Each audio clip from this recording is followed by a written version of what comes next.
arrested in the Bahamas Looking to criminal suspects and charged with fraud.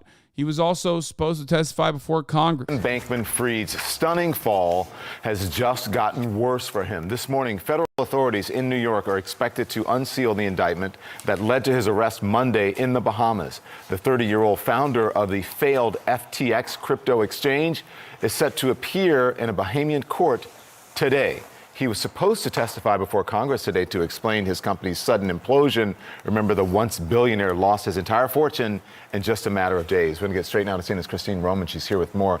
Christine, good morning to you. He was supposed to testify, and then now this. So what exactly happened? Just an amazing fall from grace, and so many people wondering where their money is. Instead of testifying before Congress, he's facing an initial court appearance in the Bahamas this morning. Just a stunning fall from someone who was once considered crypto's golden boy. I love it. Sam Bankman-Fried, the embattled founder and former CEO of the cryptocurrency giant FTX, arrested in the Bahamas on Monday after U.S. prosecutors filed When they say he fell, when they say he fell from grace, they're talking about the grace that they did. Like, they're literally talking about the pedestal that they built for him.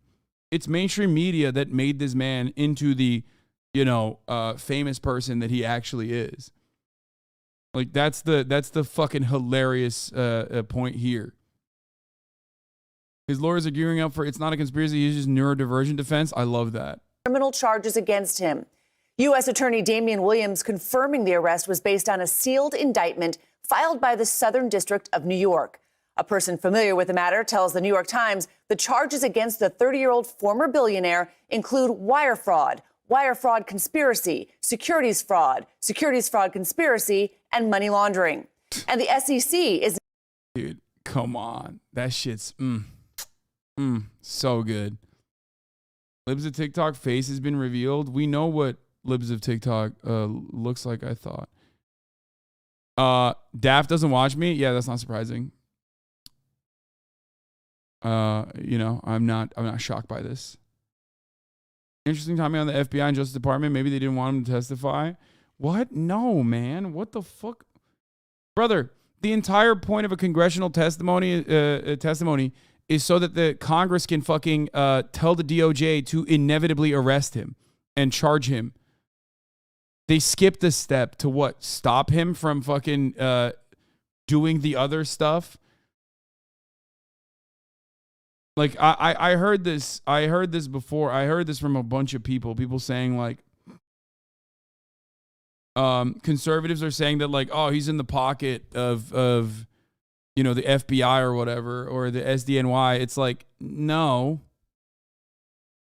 Like, the things that he got charged with are literally the things that they would have gotten out of him in the congressional testimony, and then inevitably told the DOJ to, arrest him. So they literally just skipped it. One of the reasons why I find this particularly funny is because he was going on a fucking media tour, literally running around, like, openly stating all the things that he had done horribly wrong, which is wild. It's, like, weird that they just let him do that. I don't understand it. Like, I guess, like, it was one of those moments where it's like, oh, because he's so fucking rich and because he already had, like, the go-ahead from the media that he could just, like, keep doing this.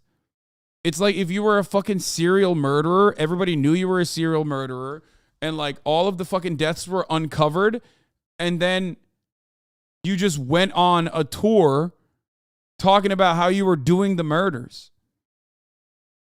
You know? Securities fraud conspiracy, and money laundering. And the SEC is now saying they too have authorized separate charges relating to his violations of securities laws. Bankman-Fried was once considered one of the most powerful figures in crypto before his company suffered a liquidity crisis and filed for bankruptcy last month, leaving at least 1 million people without access to their funds. He has denied defrauding his customers. Once the dust has settled and once all the investigations have happened, that you won't be arrested for fraud? I don't think I will be. I don't. Womp womp. That's crazy that he thought that. What a crazy fucking thing that he thought that.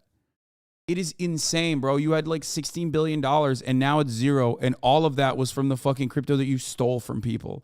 And you're like, oh, no, it's just, you know. Even OJ only wrote a book called If I Did It and not a book called I Did It, lol. I'm here chilling in the Bahamas. Yeah. Think that I don't think I tried to do anything wrong. I don't know of FTX deposits being used to pay off Alameda creditors. I didn't knowingly commit fraud. I don't think I committed. Every single aspect of this is just an abject lie. Like, and this is before an investigation was conducted, especially because half of it also like corresponds to things that he said before he got arrested. You know what I mean? So it's awesome. Committed fraud. I didn't want any of this to happen. This is literally Prince Andrew. I could not have been there doing molestation and child predation because I am incapable of sweating type defenses. You know what I mean? Oh, well, I wasn't wearing my child molester shirt on that day. So clearly it was not me who did the child molestation. Like, he's basically saying like, how could I have done fraud? I am incapable of doing fraud. Got him. That's awesome. I was certainly not nearly as competent as I thought I was. The former FTX CEO teamed up with a slew of high-profile celebrities in TV ads and Super Bowl commercials promoting crypto. The key question for investigators, whether FTX misappropriated customer funds when it made loans to Bankman-Fried's hedge fund, Alameda Research. FTX's new CEO, John Ray, paints a picture of a crypto empire with virtually no corporate controls and a shocking lack of financial and other record keeping. Ray, who is set to testify. I'd say less Prince Andrew and more the SBF is saying, I'm a big fucking idiot. That's why things failed. You can't commit fraud if you're a big fucking idiot. Yeah, you can. And he did. And I don't think that's going to work.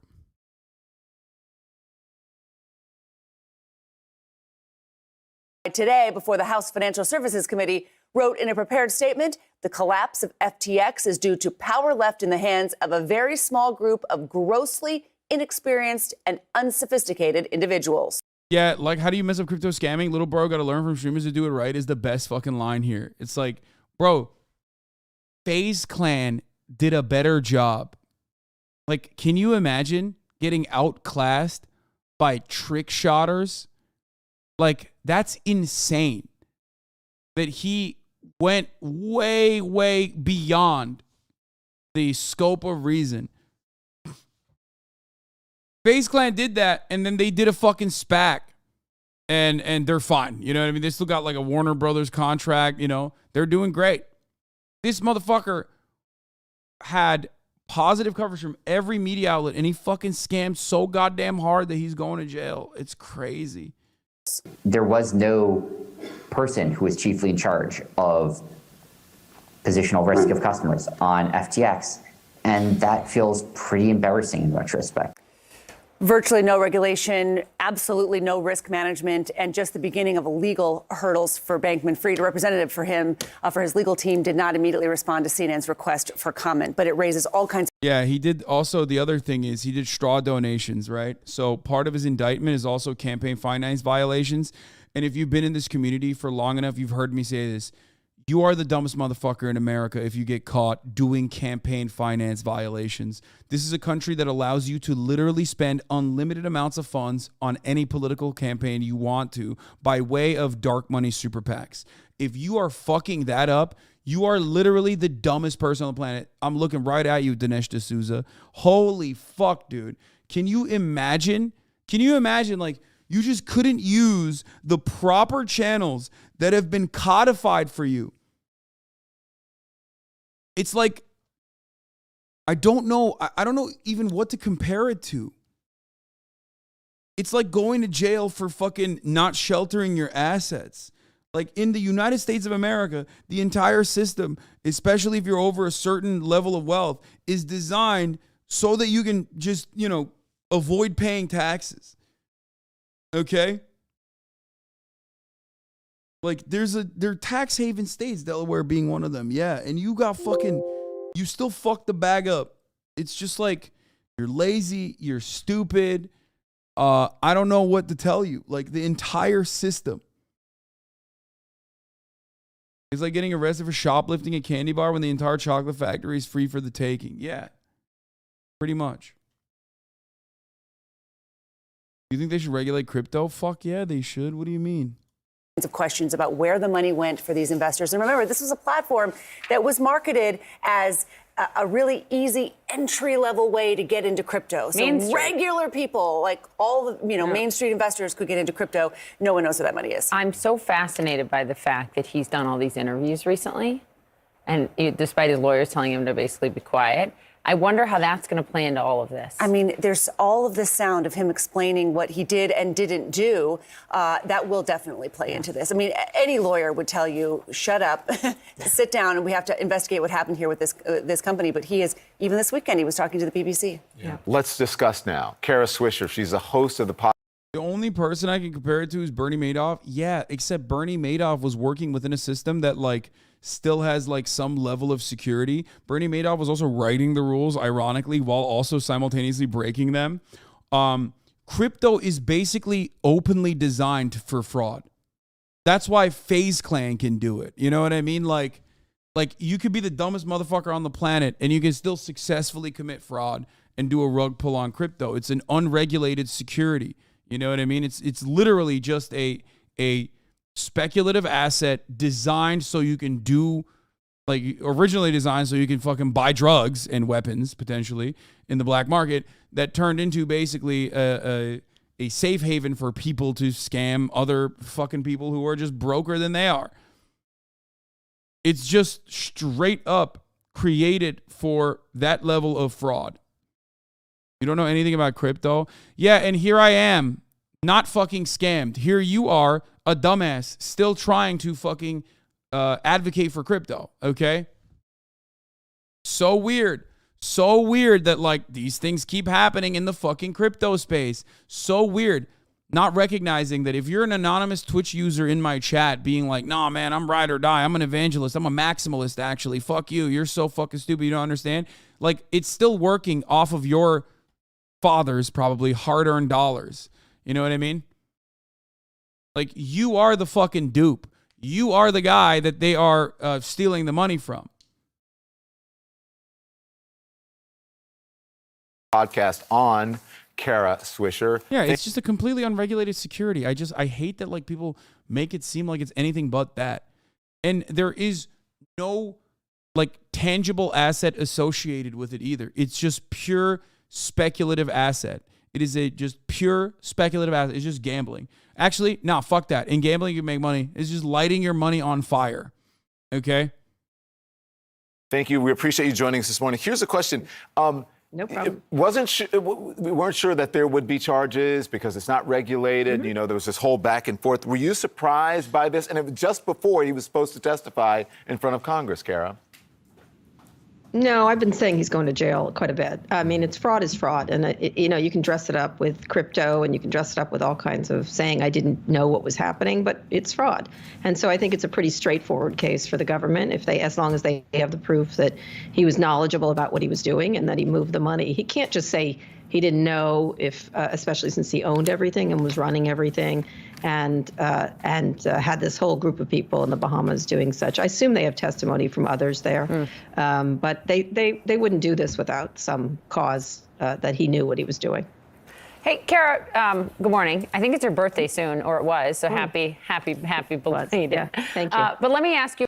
I told you, the moment that he fucking duped rich people, I told you he's going to jail. That's the closest similarity he has to Bernie Madoff. Aside from the Ponzi scheme that he set up, basically taking money and then taking the fiat currency that he was getting from other people and then dumping it into this, like, or trading it for the fake coin that he had created inside of his own like operations, and then using that money to pump up, like, Alameda's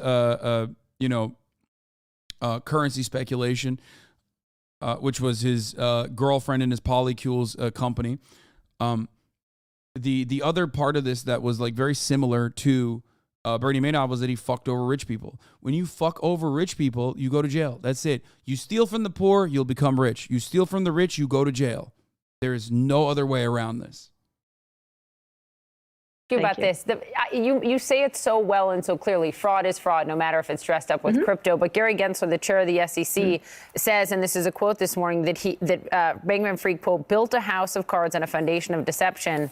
This comes in an environment when none of those folks regulate crypto, which makes this easier to have.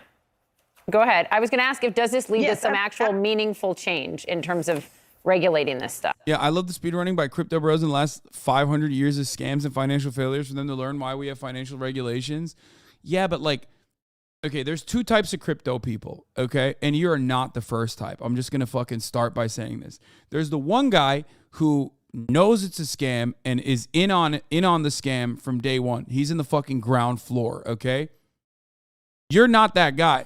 Then there's the second type of crypto guy who doesn't realize it's a fucking scam and thinks I have these libertarian paradise dreams.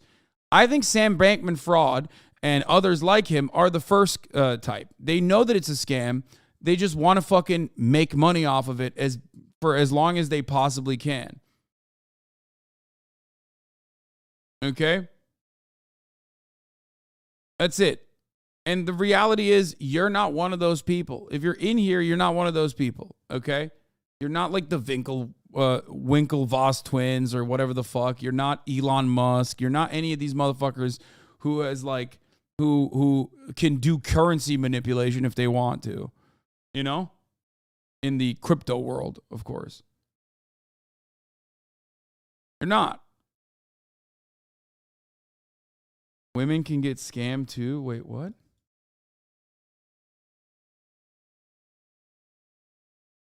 I don't even...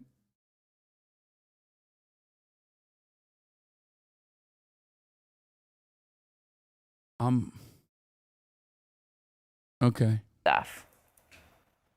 Well, they were beginning to regulate it. Remember, it's a nascent industry. And so they were starting to do that. They had put all kinds of recommendations. The administration had done it. Gary Gensler has talked about it a lot. But they were just trying to decide how to do that when this happened. And so it still is an investor thing. They still have okay, crypto bros and crypto broads. How about that? Okay. Existing laws that they can use to apply to this guy. And, and I think probably they got irritated that he was going around talking to everybody.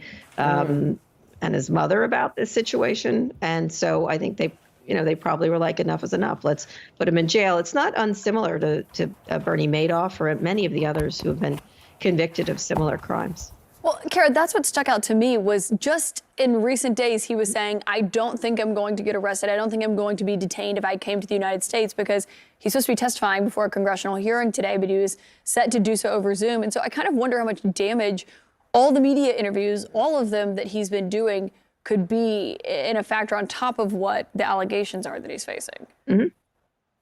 Oh, absolutely. He was just convicting himself over and over and over again, and saying he just didn't think he was going to be arrested is exactly what you say before you're arrested. And so, his parents are law professors at Stanford University. They certainly knew the stakes here. I think he was I called him the unmade bed and pretending he didn't know what was happening. And this little boy he dresses up in shorts and sort of moppy hair. I think I don't know. I just was sort of like, it seems like you are an adult and you know what you were doing. But he was trying for that, this sort of, I found it disingenuous, but he was trying for this, I don't know where the money was. It was in the drawer here and someone must have taken it, that kind of thing. Listen, I remember after... Infallible. Totally, just incredible defense, dude. I mean, everyone will surely go along with that. Oh, I'm just the weird guy. I'm a little autistic guy. Come on, I'm a neurodivergent and not a minor, but come on. Come on. Let me just do a little bit of a fucking just mass commercial level fucking Bernie Madoff level Ponzi scheme and fraud. And also, I mean, he hit the trifecta. He also did straw donations. How fucking stupid can you be, dude? After Madoff, everyone was going, what were the warning signs? Didn't people know? So many. So let me ask you this, Kara, because the New York Times is reporting, this, it's called CZ, or Changpeng Zhao, who is, he's a crypto exchange finance, head of a massive crypto exchange Binance. He offered to save FTX, but then he took a look at the books and backed out of helping, saying, I guess he has the same issue. I'm sorry, dude. Suck me. If you think that like that other fucking exchange is actually somehow better, you're a fucking idiot. And we will be having this conversation a couple months down the line where you'll be like, oh man, you were right on that one too. It's like they're all the same shit. They're all the same shit. They're all the same shit. He saw issues. So what could he have seen that may have been a warning sign? And then the follow-up is, should he have said something, or were people not listening? No, I mean, it's not his job to do that. He probably saw leverage upon, like lots of warning signs that they were borrowing back and forth. And, there's other people here like Carolyn Ellison, who ran Alameda Research, this hedge fund that Bankman-Fried owns most of, I think 90% of. And so she was also, they were all tweeting this. This is the thing. They were all talking to each other in public, which makes it even more interesting from a prosecution point of view. That's my point. Was anyone listening? They're just leaving. They're like dropping criming all over the place. I mean, they're listening now. It was sort of interesting to listen to the interviews. Yeah, they are. Not even months, dude. Binance pauses USDC withdrawal, sees $3 billion in outflows since yesterday.